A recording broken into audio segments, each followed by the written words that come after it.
Hey, it's Owen, and you're watching my channel Owen Says Go. If you've watched my other videos, you'll know that I live in New Zealand. But I was recently able to get an Australian visa, and after traveling to Brisbane earlier this year, this time it was Sydney's turn for a visit. Damn. You're just about surfing this swimming area. Sydney is probably the easiest international trip you can do from New Zealand. It's just a short 4-hour hop from Auckland, and after a lovely late night dinner in Rushcutters Bay where we had a comfortable Airbnb for our 4-day weekend, the very first thing we wanted to do when the sun came up was to tackle the cliff-top pathway from Coogee to Bondi Beach. That's so cool.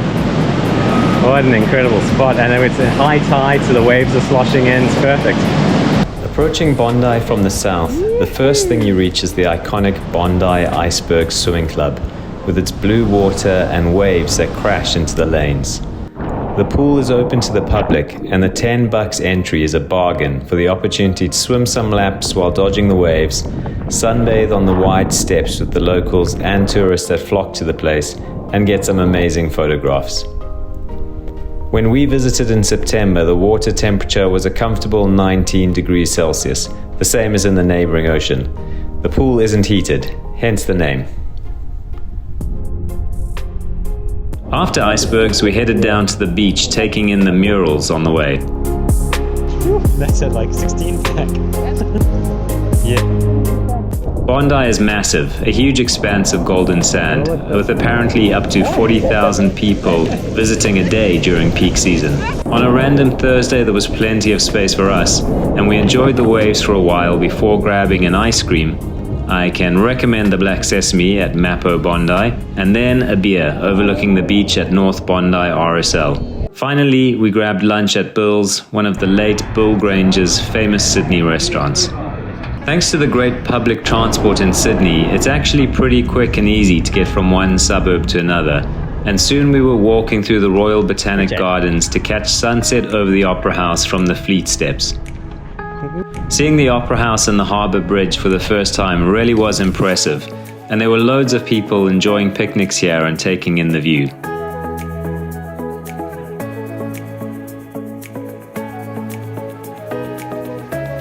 That evening we headed to Porkfat, a traditional Thai restaurant that does all of its fried food using porkfat. If you watch Somebody Feed Phil, you would have seen it on his recent Sydney episode. The Wagyu beef brisket Penang curry here was so good. Sydney's well known for its cafe culture, so we started each morning with a coffee and a bit of dog watching. On our second day in Sydney, we headed into the CBD to check out some of the sights, like the Gothic St. Mary's Cathedral, built in the 1860s, and the Art Deco Anzac Memorial, which included some impressive sculptures and a really interesting exhibition space that we wandered around for about half an hour. From the CBD, we headed back to the Rocks suburb, where you'll find the Opera House and the Circular Quay, and wandered through a market before walking to the Harbour Bridge. The Pylon lookout costs only $30 to enter, making it a great alternative to the much more expensive Harbour Bridge climb that takes you to the top of the bridge's arch. That one will set you back more than $300. There are 200 stairs to climb to get to the top of the Pylon, where you'll be rewarded with 360-degree views over the bridge and the city. We never ventured inside the Sydney Opera House itself, although there are tours available to do that. We rather opted to simply take in the views from the outside and have a beer at the Opera Bar. We've left the CBD, the Rocks, the fancy parts of town, and we're in Sydenham now, on the hunt of some juicy ales, because this is the home of the Ale Trail, and we're heading to Mixtape Brewery, and we're going to try some beers. Let's go check it out. Kicking off with a couple of delightful beers here. This one is a sour, which I chose because of the name, which is Prisoner of the Ant People. This one is particularly good. It's a Bloody Mary Goes. And it's so savory. You can taste the tomato, you can taste the Tabasco. Fantastic. After Mixtape, we tried a couple more beers at Source Brewing Co. and then, after a quick change, headed into Paddington to find St. Peter at the Grand National Hotel. St. Peter recently made it onto a list of the world's 50 best restaurants and features seafood in most of its dishes, with chef Josh Nyland using techniques usually associated with red meat, along with nose-to-tail eating to present some surprising dishes, like a fish charcuterie platter and a pasta that makes use of fish bones in the dough. There were also some creative desserts made with native Australian fruits, and while it's a high-end multi-course tasting menu, the attitude was laid back and fun without any pretentiousness. After yesterday's beer crawl and then our fishy feast at St. Peter's, we've come out for a tourist park run. We're at Pirrama Park. It's a couple k's from the Sydney CBD. Got a beautiful view of the Harbour Bridge at the start, and it's a nice, busy 2 laps. Must be a couple hundred people here today, and it's getting hot. Well, it's overcast, which is lucky. Okay, about 1k to go. Let's get it. Well done! Woohoo! Great job!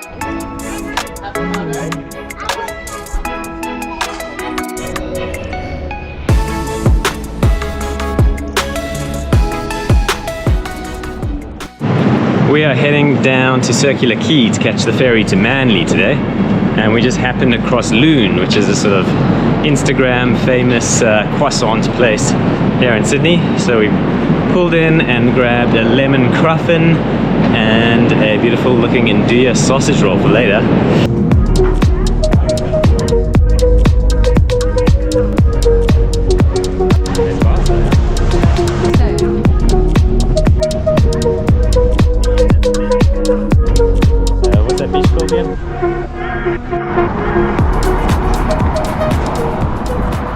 Okay, start here.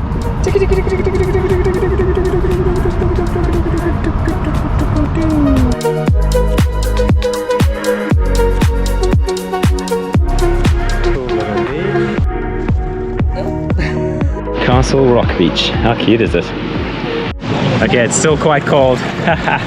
Woohoo! It's gonna be refreshing.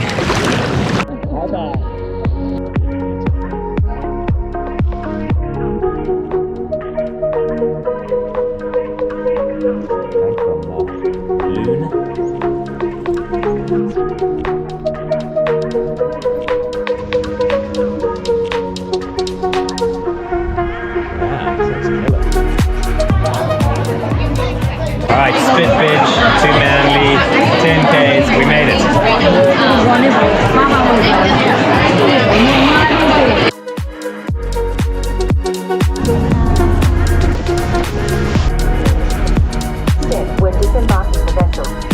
So many people posing, it's amazing. Like in like the full outfits. Yeah, doing like yeah.